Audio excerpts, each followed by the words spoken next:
Hi, I'm Tony Wagner, the Innovation Education Fellow at the Technology and Entrepreneurship Center at Harvard. I recently wrote a book called The Global Achievement Gap, which explores the new skills all students will need for careers, college, and citizenship in this global knowledge economy versus what's being taught and tested even in our best schools here in the U.S. This resulted in an extraordinary invitation from the National Board of Education of Finland to consult with them as they think about their comprehensive education system for the 21st century. I accepted because Finland is the highest ranked country in the world by any education standard. And I wanted to understand what is it that has gotten them this far and what might be some of the lessons we could learn here in this country. So join me as we take a trip to Finland to learn about their extraordinary education system.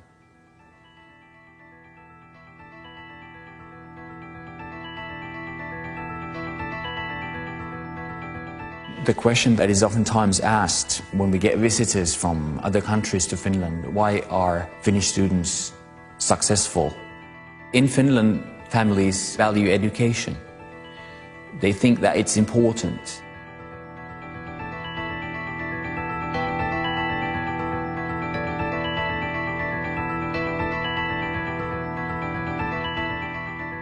We offer the same system for all the pupils. No matter what their social background is, no matter what their parents do, and so on. So everybody gets the same, similar education. We have a consensus about what we want young Finns to be after. We want to provide a broad citizenship for every Finn.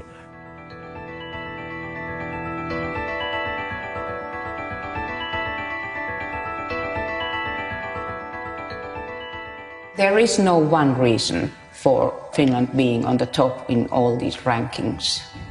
I would say there are many mutually interactive factors. Politicians, principals, teachers, universities have all understood that this is actually the only resource that we have in Finland that has to be taken good care of: the brain, the young people, the education. So these institutions have all aimed at the same goal, to be able to provide our kids with the type of education that are making them possible to compete at the international work market.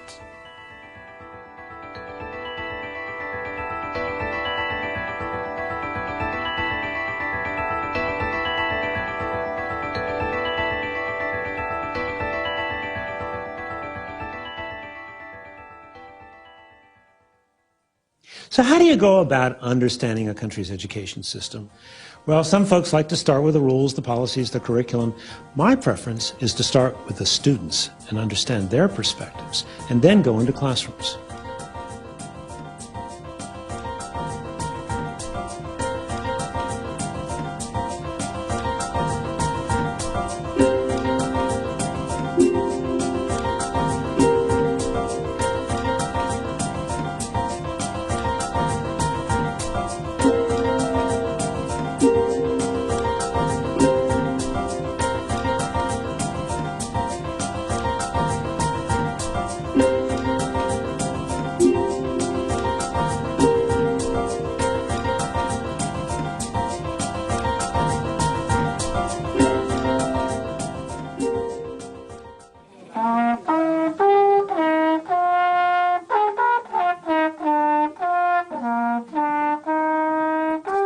While we were in Sippo, I visited an elementary school, grades 1 through 6.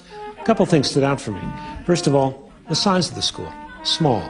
Their schools, elementary, middle, and high, are much smaller than ours because they understand the importance of more intimate working relationships between teachers and relationships between students and teachers.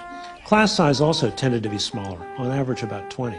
But the other thing that stood out was in this particular lesson I observed, where students were learning about different sources of energy, both renewable and non-renewable, in second grade. But after they'd been studying energy for several weeks, the teacher asked them to write a puppet show, imagining that the power had gone off in their home, and then representing what would happen. Real-life experience, thoughtful concepts, and the arts integrated into one curriculum. What is your dream? What would you like to do or accomplish in your future? And it's okay if you say, I don't know right now, but it's okay if you just have a dream, just a thought about the future. What is it that you would like to do in the future at some point? A Disney animator. A Disney animator? Yeah. Okay. Vet. A vet? I'd like to be an engineer. I play ice hockey. So if I can't play in the SM Liga or so I like to own Coca-Cola. All right. Well, I have always wanted to be a musician. A musician. Okay. I just want to be rich and live in Bahama Island. So, I don't really know, but maybe a teacher. It would be cool to act or do some other things with movies and so on. Or to be, tietääkö joku mikä on nuoriso- ja vapaa-ajan ohjaaja? A youth leader. a youth leader. Okay. Psychologist. Psychologist. Good. As you imagine your future as an adult and growing up, do you believe you want to have more than what you've got now? The same? Less? Your thoughts? I think the same would be because we're living in a quite good standard, my family, and I think it's more important that I like my job and what I do than how much I earn money. I agree. It doesn't matter that much how much money you have. It's like not that big deal. But as much as you need money. It's more important to me to love the things that I do than have the money.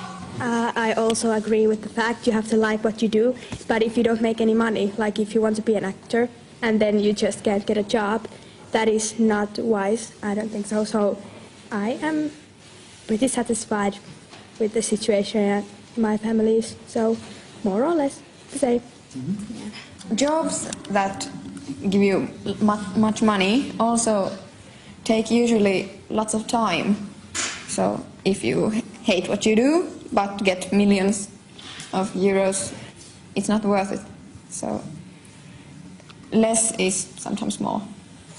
I agree too, but I'd like to be a millionaire too. But we used to have 45 minutes, and then we used to have also these like double lessons, so we had like 90 minutes lessons. And they changed it because, you know, when a class starts, the first 5 minutes go to everybody sits in place and is everybody now here, and then the last 5 minutes usually go that everybody is putting away their stuff. So now they thought, okay, now we save time, we just take a bit longer lessons. So we arrive at school maybe something like 8 o'clock, but if you're lucky you can come to school later. Like 10 11 or last year I had or we both had actually like almost every day from 8 till 4.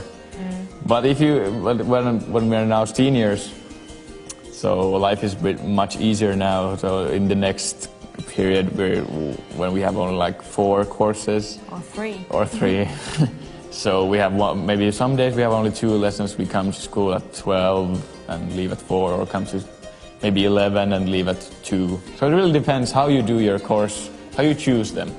Most people do this upper secondary in 3 years, but it's also possible to do this in 2 or 4 years.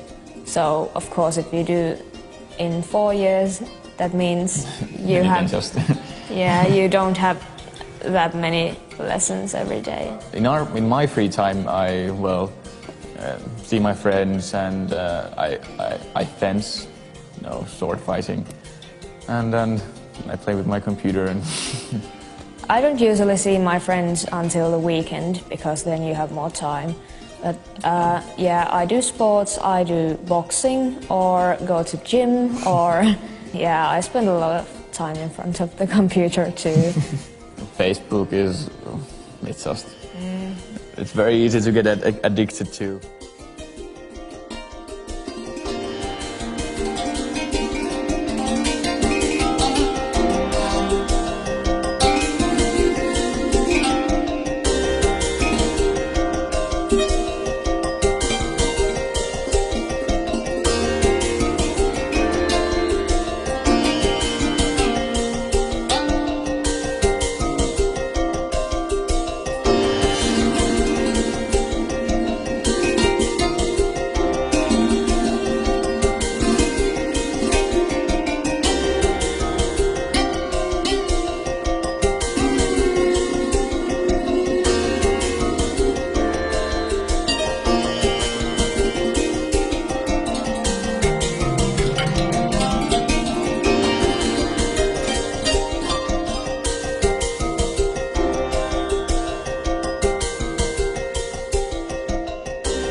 So what can America learn from a small country like Finland?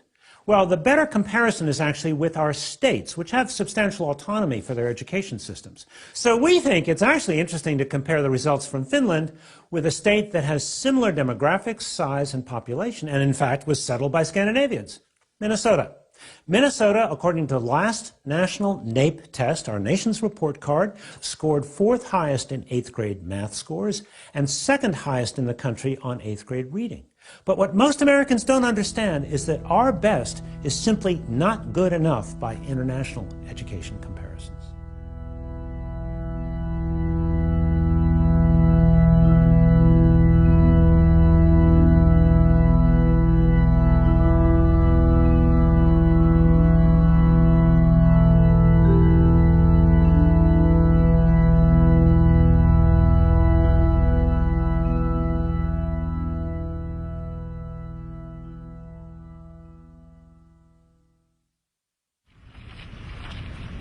So we're here to visit a Finnish school which is connected to the university that does teacher training. So what we expect to see are regular academic classes being taught by teachers who are also training student teachers. Here what we have is the lesson plan for the math class we're about to go visit with Johannes. And he outlines for us what was done in the previous lesson, which was the discovery of the Pythagorean theorem, which he just described to us.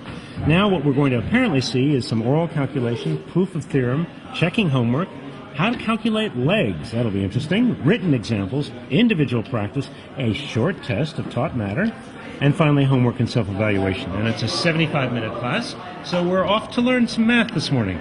Mikä luku sopii x:n paikalle? X-potenssiin 2 on 64.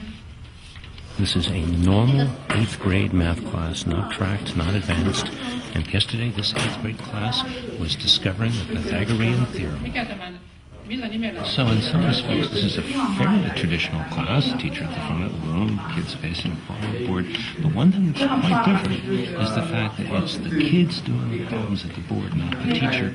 So that's the teacher's way of really trying to understand what